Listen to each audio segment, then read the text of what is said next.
tomorrow, as fireworks light up the sky, Americans everywhere will celebrate Independence Day. The day is significant for everyone. It marks the birth of a nation that stands as a beacon of freedom, and all of us are participating in the great experiment, which means there is always room for continuous evaluation and improvement. So joining us now to talk about this is Dr. Nicole Price. She is the author of Spark the Heart, Engineering Empathy in Your Organization. So thanks for being here. You sent me some incredible and very thought-provoking topics to talk about today, which I just thought was so appropriate. And what we're talking about is, what does it mean to be proud of our country, particularly in a context of acknowledging our history, which isn't very old, you know, and present-day challenges. How do we navigate this complex, emotional landmine field that we have and make sure that we're still really proud of the nation that allows us to have these feelings? And you're an expert in empathy. So how do we approach this complicated topic?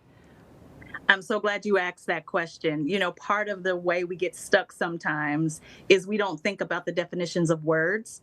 And when you think about proud, that means I'm satisfied. And satisfaction flies in the face of what you just said, which is this idea that we have opportunities for continuous improvement. And when we know and think about our own birthdays, we celebrate for two reasons. One, because we're still here, and the alternative is bad. But also, we look over the course of our lives, the older we get, and we say, what are some things that I still need to work on to get better at? And the country's no different. And when we're actually doing the work, we will find that we do find a little more satisfaction. I think that's such a great analogy to compare it to yourself and what you celebrate every year on your birthday. I'm really glad that I got to where I am at, and I'm really proud of all the accomplishments I've had. But I would like to get here in the next few years. So in what ways can we use our pride and our love for our country as motivation to address whatever it is that we think the country should be working on? About 40% of U.S. citizens do not engage in the election process or anything related to making our country better in any way. And sometimes that's because we just have a little bit of what's called psychic numbing. We are tired, we work hard, and things don't turn out exactly the way we want them to. And so sometimes we sit down. Well, that is the worst thing you can do. From an empathetic standpoint, we have to be involved, because as America gets older, we can't be citizens of this country and then say we're not going to work to make it better. All of us have a responsibility to work to make it better. And if it's not what we want it to be, my question is, what are we going to do about it? And so you talk about this in your book. You talk about empathy for organizations, and it really is no different. You know, the concept shouldn't be different when we're talking about a country or a group of people or a collective. So how do we foster a national culture of empathy that acknowledges our shared history and celebrates our progress, but we actively work toward a better future? Because it can be so easy to forget about empathy and throw your hands up in the air and say, well, it hasn't worked in my short 30 years on this planet. We haven't accomplished anything, so I'm just going to give up. So how do we cultivate empathy?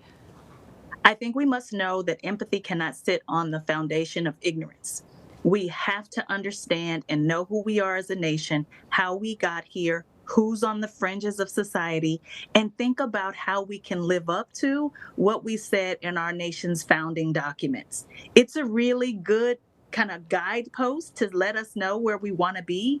And when we're not there, empathy is the opposite of a lack of accountability, actually.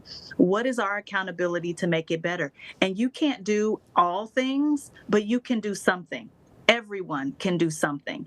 And so every year when the 4th of July comes around, instead of us going, I don't know if America deserves a birthday party today, what if we were part of the work to make America live up to its ideals? And then I think we'd be much better suited to use celebration as a strategy to give us the energy we need to move forward.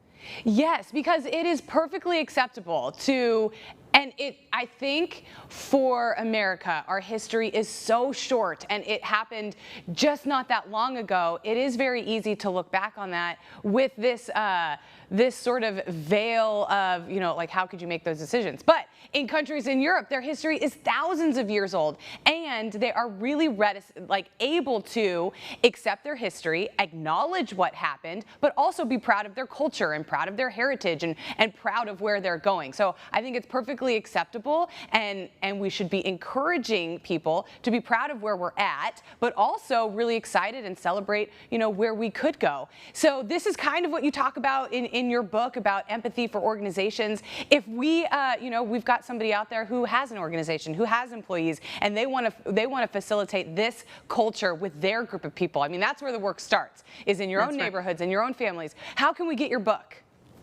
We've put together a blueprint for exactly how to build more empathy in individuals, in organizations, and ultimately in our country and world.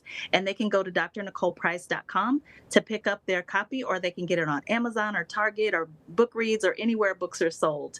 Feel free to have book club discussions. And if you got enough books that you purchased, I'm happy to show up and talk more about your specific questions. Well, Dr. Price, this was just an appropriate conversation for today and very thought-provoking. So I really appreciate your time. Thank you so much. Happy 4th of July. Happy 4th of July.